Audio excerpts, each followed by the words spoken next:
What is going on, traders? Welcome back to the Traveling Trader. Happy Thursday to you. Let us get right into it. This is currently the heat map for the entire crypto market, or most of the crypto market. It does look like a bloodbath, although most of these percentages are quite low in the low single digits. So really what the market is doing is just trading range bound. It's just going sideways. However, without volume, and if you look at the bitcoinery.org volume report, this takes volume metrics from all the major exchanges. You'll see that we're doing extremely low volume here during this month, and especially compared to what we saw in 2017 and even some of the end of 2018. Now you see here between April and June, that's when Bitcoin went up to 14,000. We had similar, it was pretty impressive volume. We had similar volume to some of these high months here back in 2018, and that is what allowed Bitcoin to get to pump up to 14,000. However, we haven't been seeing anything near the sort as of late, and that is bad news for Bitcoin. Now, if you take a look at Bitcoin's chart, you'll see that Bitcoin is struggling to get above the 200 moving average, which is this green line here.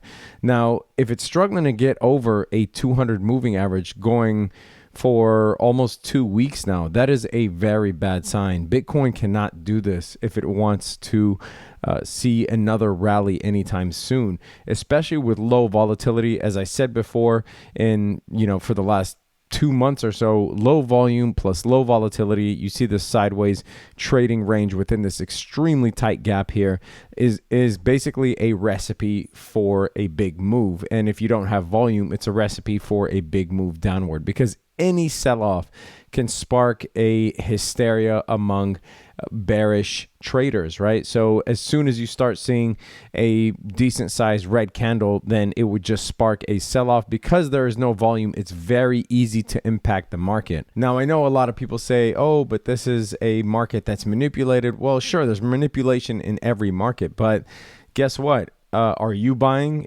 Are your friends buying? Are people in your group buying? You could sort of take the sentiment of everybody you know that's in crypto and extrapolate that onto the larger wealth of traders. And you could see that most people are not buying, and that's why volume is low.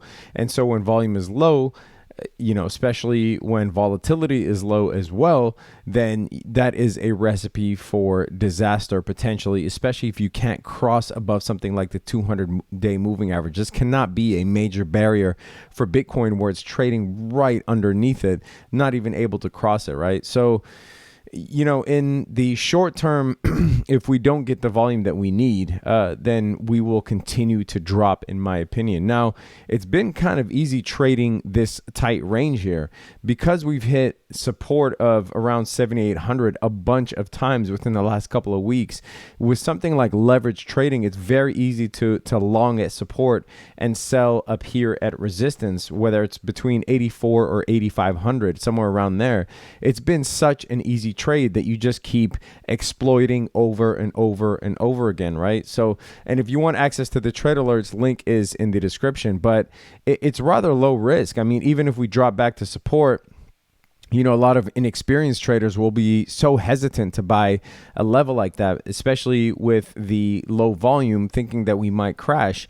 Well, even if you do, the closer that your entry is to support, the easier it is to set stop limits, tight stop limits at that, where your stop limit is actually very close to your entry. So it's a low risk, high reward trade, because with leverage, a move from 7,800 to around 8,400 is almost 10%. So even if you have something like 5x leverage, that's a 50% increase in your BTC holdings. So, it's been a rather easy move to exploit. And if you want to really get brave, you can actually short the resistance and long the support, right? So you can short resistance, take profit, long support, go back up, take profit, short, etc. Trend is your friend until the end. And if you keep doing this, over and over again, obviously there will come a time when this trend is broken and you will end up on the losing side of a trade. But again, if it's a managed risk, you know how to set stop limits. one, your loss for that specific trade is not going to be detrimental at all. And two, you will have cycled in and out of profits so many times that that small loss really doesn't put a dent in your portfolio. So as you get better at trading, you want to find trends that you can continue to exploit. Now, obviously, those that aren't interested in swing trading or day trading, or aren't confident in their skills, sure, you can continue to just dollar cost average and jump into Bitcoin, especially on these significant dips. So if Bitcoin does fall, and I think that, again, without volume, we will see a drop in Bitcoin's price. Now, 7,800 is obviously the immediate support here. But if it drops further than that, we don't have any of the major moving averages anymore because we're below all of them. But if it drops significantly below that, then you have historical support here at around 70. This is around 74 to 7,500. That's where you would potentially see some support for Bitcoin here, as we did back here in May, all the way to June before that rally up to 14K. And then below that, well, you can either look for historical support, or you can use something like the Fib retracement and try to find where Bitcoin might see some support. So if you take the 31 to 3,200 level as your bottom and you take the 14K as your top, you'll see that below that you have the 0.618 fib level, which is around this historical support. Below that, you do have 5,500. Now, I don't think that we'll go straight. If we do hit that 0.618 support at 74, 7,500, I don't think that it's a straight shot down to 0.786. For that, you will have to look at other time frames and see where you can spot some areas of support. And there's clearly a 50-week moving average here. Let me just remove the fib real quick. There's clearly a 50-week moving average here, which is sitting at around 60. Well, we can get the exact price if you look up here.